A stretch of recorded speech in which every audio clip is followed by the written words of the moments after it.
Sebelum kita ngobrol sama Pak Tom, kita mau putar dulu pemirsa cuplikan video berikut ini. Kita simak bersama-sama ya Pak Tom ya. Kalau ngelihat VT-nya live bareng-bareng, kelihatannya juga akrab banget. Sejak kapan sih akrab sama Pak Anies, Pak Tom? Jadi saya sudah sahabat dekat dengan beliau itu lebih dari 18 tahun.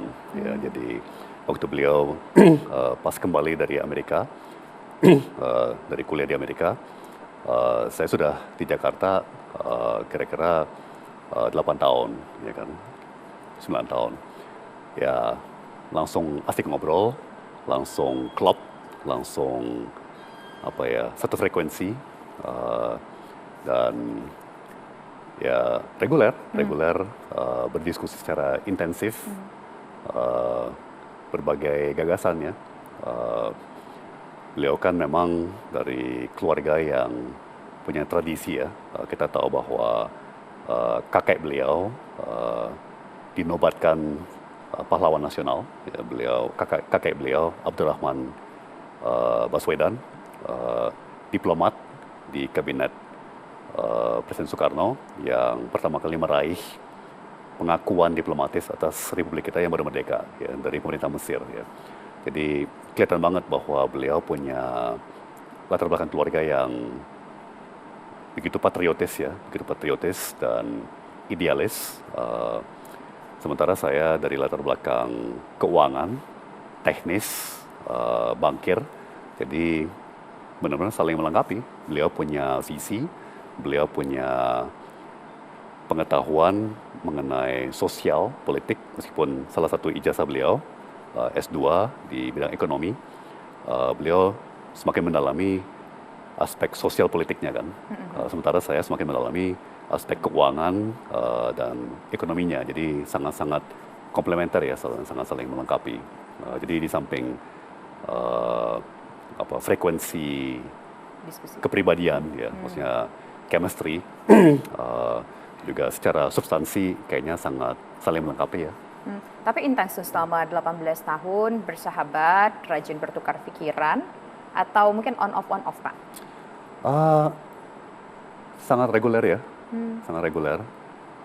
Jadi memang ya tentunya Pak Anies punya pergaulannya sangat luas ya. Tapi Mbak Tisa harus membayangkan sekelasnya Pak Anies ya dengan tipe saya, itu pasti diskusi sejam itu mungkin padatnya ekuivalen dengan orang lain diskusi sehari gitu ya. Jadi pokoknya sangat intens ya. Nah, tapi kalau kita ingat ya, oke Bapak dekat dan juga punya satu pemikiran yang sejalan begitu, frekuensinya cocok, tadi bahasanya demikian. Tapi kan kita tahu, dulu Pak Tom ini adalah Menteri Perdagangan di Kabinet Pak Jokowi. Kemudian menjadi Kepala BKPM. Kenapa akhirnya memilih Pak Anies Baswedan untuk didukung dan sekarang menjadi co-kaptennya? Padahal kita tahu bahwa elektabilitasnya pada saat itu tidak begitu tinggi, dan sekarang pun juga elektabilitasnya berada di saling kejar-kejaran dengan paslon nomor urut 3. Dengan penuh menyadari ya risiko bahwa ini mungkin akan berpenampilan kayak sok suci gitu ya. Tapi dengan sungguh-sungguh, dengan serius saya bisa mengatakan ini kayak panggilan nurani, panggilan bagi saya ya sebagai orang yang beriman, ini panggilan Tuhan ya. Sebagai contoh ya Mbak Tisa, kita semua tahu bahwa banyak pihak yang berupaya keras untuk menjegal Pak Anies selama bertahun-tahun ya, dari zaman beliau gubernur ya kan, selalu diupayakan untuk dijegal ya. Bahkan banyak orang pesimis bahwa parpol-parpol akan berani untuk mengusung beliau ya kan. Banyak orang meragukan bahwa beliau akan bisa sampai pendaftaran capres-cawapres di KPU ya. Banyak orang meragukan bahwa kita bisa naik dari peringkat ketiga ya, sementara kami percaya bahwa kami sudah naik jauh di atas itu ya. Nah, semua itu ya bagi saya tanda-tanda jelas bahwa itu hanya dimungkinkan akibat tangan Tuhan. Nggak ada alasan lain, mungkin selain kesamaan tadi, mungkin ada alasan-alasan lain yang bersifat politis. Tentu. Atau mungkin ada story tertentu sebelumnya, Pak Tom? Kalau politis, lucunya malah enggak. Saya sebenarnya orang yang tidak politis. Ya, saya benar-benar teknokrat gitu ya. Jadi saya tidak dekat atau bermusuhan dengan parpol manapun. Ya, saya terbuka kepada semua parpol dan saya hanya tertarik membicarakan kebijakan gitu ya. Jadi yang udah pasti saya bergabung dengan Pak Anies bukan karena loyalitas politik atau kecenderungan politis ya. Jadi yang pertama tentunya teknokratis. Ya, saya percaya bahwa karena Pak Anies sesama teknokrat, saya percaya bahwa beliau punya kapasitas sebagai yang terbaik di antara 3 calon untuk mengimplementasikan kebijakan-kebijakan yang teknokratis.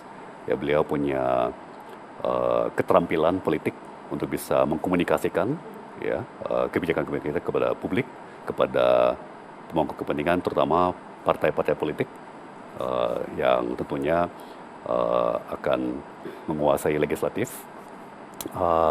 Ya, itu semua hal-hal yang teknokratis atau alasan-alasan teknokratis ya. Tapi saya ini sudah mencapai suatu tahapan dalam hidup ya, Mbak Tisa, di mana kita udah mesti mulai memikirkan, ya mohon maaf, ini ya akhirat, pertanggungjawaban, seperti yang tadi ditayang di video, ya saya sudah mengatakan, life is short, ya hidup itu sebenarnya pendek loh. Ya, saya sekarang usia 52, ya kita nggak tahu kapan hidup kita berakhir. Ya, jadi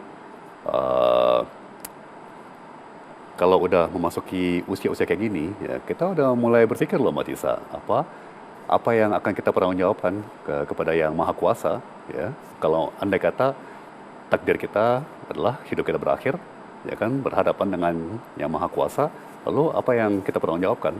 Ya, jadi ini jauh lebih besar daripada hanya sekedar hal teknokratis, ya. Dan karena latar belakang saya sudah pasti bukan karena pertimbangan politis, ya, tapi ini benar-benar panggilan.